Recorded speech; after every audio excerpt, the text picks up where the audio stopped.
Hi everyone, it's Julie at Polynesian Plumeria, and today my husband is going to be featured in our instructional video. Look at that sunset. Woo! Yep, we're out here spraying fungicide.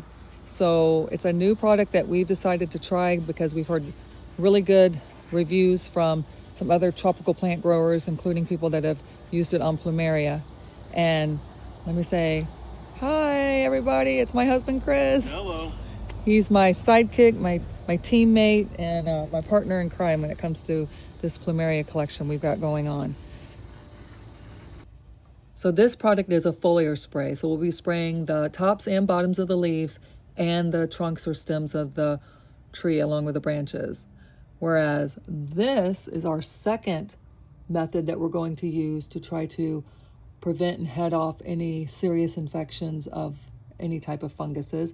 And this is called Headway, and it's a systemic that you actually take and sprinkle on the soil. So we'll alternate between this one and this one every 7 to 10 days. So we're going to spray our Southern Ag Garden Friendly fungicide. It's an OMRI listed biofungicide and bactericide. It prevents and suppresses fungal and bacterial plant diseases such as powdery mildew, root rot, and blight on vegetables, fruits, lawns, and ornamentals. Mix 1 teaspoon per gallon of water for standard use. So what does it control? Well, let's first of all talk about his application. He's using a pump sprayer, and he's spraying the tops of the leaves and the bottom of the leaves, also the branches. So what does it control? It controls fungal diseases like powdery mildew, downy mildew, gray mold, rust, and late blight. Bacterial issues, it helps to control bacterial leaf spots and fire blight. So that would include those black spots you see, the anthracnose. And also it can help with soil pathogens. It'll help control root rot, damping off, and stem rot by colonizing root hairs. We're not going to be using it as a root drench, even though you can.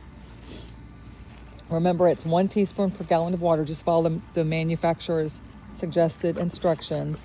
And even some people use it in hydroponic units. I'm not going to be doing that either. So make sure that you would do it in the evening. Like right now we're at dusk. And the reason for that is that during the cooler evening hours, it helps prevent the wet leaves from scorching under the intense Florida sun. And for active prevention during hot, humid periods, spray every 7 to 14 days. If heavy rain washes the leaves clean, you may need to reapply sooner or maintain protection.